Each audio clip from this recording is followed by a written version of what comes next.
Everyone, welcome to my blog. और आज का ब्लॉग जो है वो बहुत ही आप जानेंगे आगे। तो उम्मीद करती हूँ फ्रेंड्स आप सभी अच्छे होंगे। और मैं भी ठीक नहीं हूँ क्योंकि मैं कल रात से ठीक नहीं हूँ, मुझे बिल्कुल नींद नहीं आई।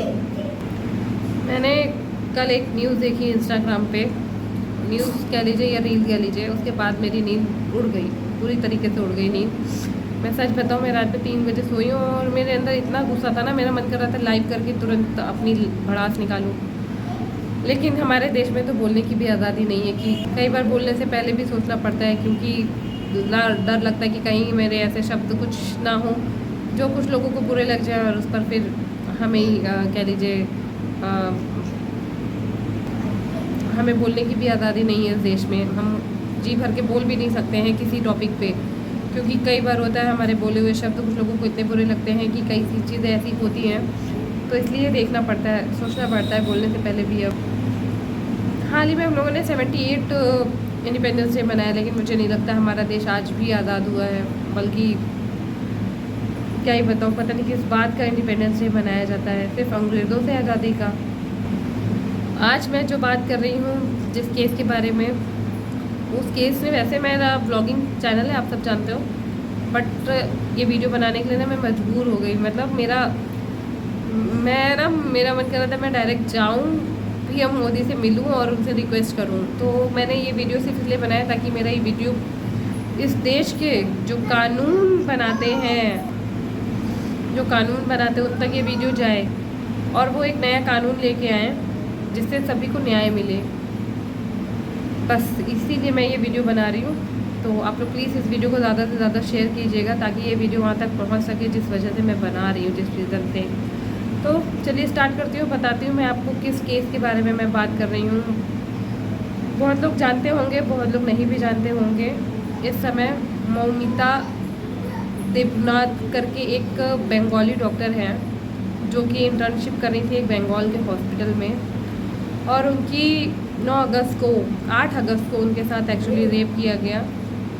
और वो रेप जो था वो इतनी ज़्यादा कह लीजिए बर्बरता से किया गया कि एक दूसरा निर्भया केस याद आता है।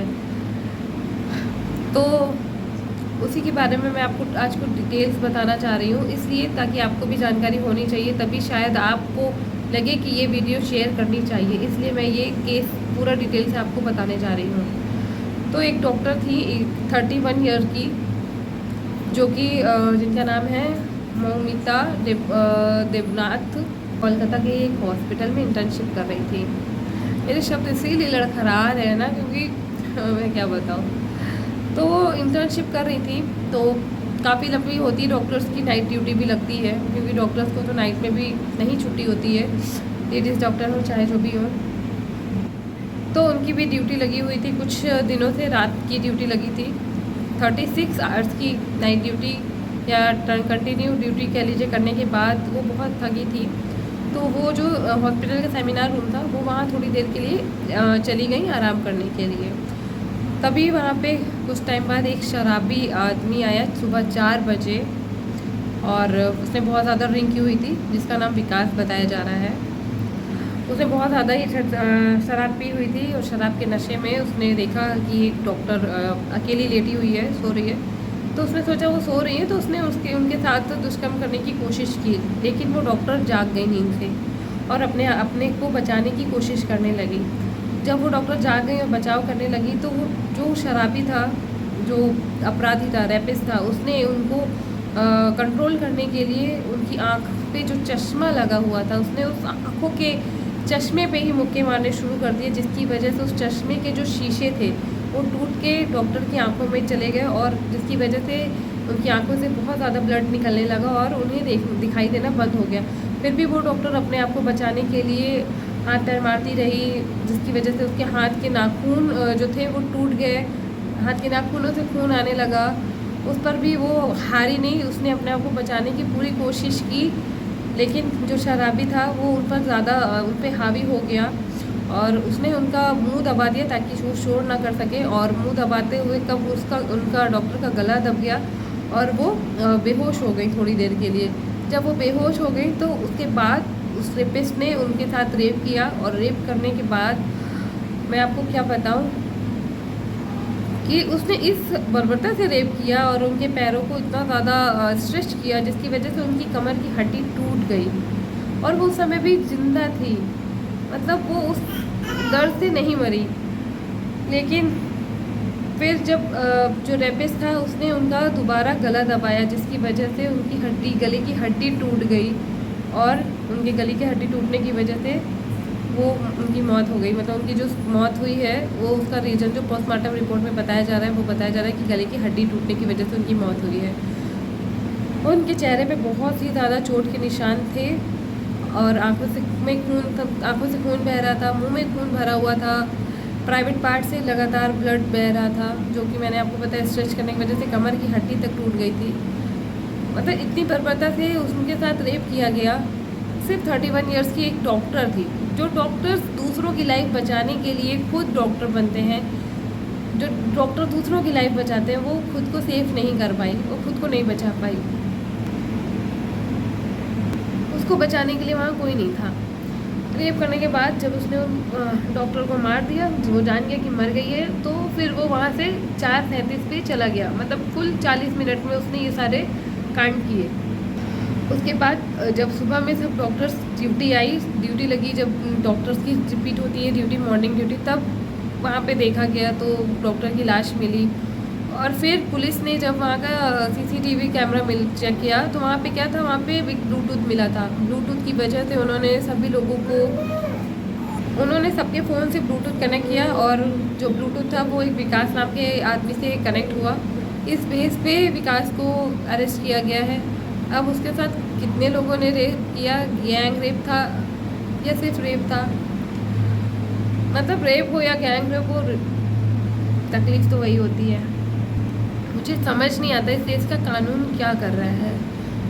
मतलब आखिर कब होगा जब इस देश की लड़कियां सुरक्षित होंगी। बाहर के देशों में इतने कड़े नियम हैं, अगर वो कड़े नियम बना सकते हैं तो हमारा देश क्यों नहीं। कृष्ण भगवान भी हाथ में लेके बांसुरी चलते थे, हमेशा उनके हाथ में बांसुरी रहती थी, लेकिन सामने जब दुष्ट होता था तो वो भी सुदर्शन चक्र उठाते थे। तो फिर क्यों दुष्टों के लिए यहाँ पे इतनी सहानुभूति दिखाई जाती है, इतनी दया दिखाई जाती है उनको दंड देते समय, मुझे नहीं समझ आता। निर्भया कांड था, ये जो भी होते हैं, जब सज़ा की बारी आती है ऐसे रेपिस्ट को देने की, तो ये होता है ये उम्र में कम है, इसने नशा किया हुआ था, क्यों, मुझे नहीं समझ में आता है। उन्हें भी वही दंड क्यों नहीं दिया जाता है, वही चीज़ें, उनको भी सेम वही दंड देना चाहिए जो वो रेपिस्ट के साथ करते हैं, सेम वही उनके साथ भी किया जाना चाहिए, ताकि उन्हें भी एहसास हो, महसूस हो वो दर्द से वो भी गुजरें जो दर्द उन्होंने किसी को दिया होता है, किसी की बेटी को। कैंडल मार्च निकलती हैं, इन सब से क्या होगा, 2 दिन, 1 महीना, 1 हफ्ता कैंडल मार्च करेंगे, पोस्ट करेंगे, उसके बाद क्या होगा, कुछ नहीं, केस ठंडा। और वो जो उसके रेपिस्ट होते हैं, रेपिस्टों के तो केस जो होते हैं सालों साल चलते रहते हैं, उन्हें तो क्या कहूँ, घर का दामाद बना के जेल में रखा जाता है सालों साल, और उनको सज़ा सुनाने में इतना समय, मतलब रेप के केस में सज़ा सुनाने में इतना समय किस बात की सुनवाई होती है, किस बात का के लिए केस इतना लंबा चलता है, मुझे ये समझ नहीं आता है। जब साफ साफ उसका अपराध साबित हो गया है कि उसी ने रेप किया है, तो फिर उसकी सुनवाई के लिए इतना समय क्यों, 1 साल 2 साल लग जाते हैं सज़ा सुनाने में, क्यों, नहीं पता। ना जाने कब हमारे देश का कानून सुधरेगा। भारत वैसे तो बहुत उन्नति कर रहा है दुनिया भर में, लेकिन इस चीज़ में भारत बहुत पीछे है, बहुत ज़्यादा पीछे है, और बहुत ज़्यादा निंदनीय है ये भारत के लिए कि यहाँ की नारी ही सेफ नहीं है। भारत एक देश है जहाँ पे कह लीजिए नारियों का पूजन किया जाता है, बेटियों का पूजन किया जाता है, नवरात्र जब आते हैं उसमें एक देवी का ही पूजन किया जाता है, 9 दिन हम व्रत रहते हैं, लेकिन वही देवी, वही नारी साल भर क्यों सुरक्षित नहीं है। क्या कहूँ, मतलब मैं ना ज़्यादा बता रही हूँ ना, ये देश है जहाँ पे आप जी भर के ना बोल भी नहीं सकते। हमें बोलने की भी आज़ादी नहीं है कि हम अपने मन की भड़ास ना पूरी तरीके से निकाल सकें। इतना ज़्यादा मैं ना बहुत ज़्यादा डिसअपॉइंटेड हूँ। बस मैं आप लोगों से यही चाहती हूँ, आप लोग इस वीडियो को ज़्यादा से ज़्यादा शेयर करें ताकि ये वीडियो इस देश के न्यायाधीशों तक और उन लोगों तक पहुँचे जो इस देश में नियम बनाते हैं, कानून बनाते हैं। प्लीज़ आप लोगों से रिक्वेस्ट है, जो भी माननीय है, कि प्लीज़ एक नियम, एक कानून ऐसा लाएं जिसमें रेपिस्ट को ऐसी सज़ा दी जाए और जल्द से जल्द सज़ा दी जाए। या तो आप उन्हें पब्लिक के हवाले कर दें, जो पब्लिक कैंडल मार्च लेके निकलती है ना, वही उनका न्याय भी कर देगी। और या तो फिर आप खुद उनके लिए इतना कड़ा नियम बनाएं कि दूसरी बार कोई और रेप करने से पहले 10 बार सोचे उस बारे में और उसकी रूह कांप जाए। अगर वो उसके मन में भी ख्याल आए कभी किसी लड़की का रेप करने के लिए या बच्ची का, तो उसकी रूह कांप जाए, उसका कह लीजिए उसका दंड सोच के। तो प्लीज़ आप लोगों से मेरी यही रिक्वेस्ट है फ्रेंड्स, ज़्यादा से ज़्यादा इस वीडियो को शेयर कीजिए, बहुत ज़रूरी है। Thank you so much.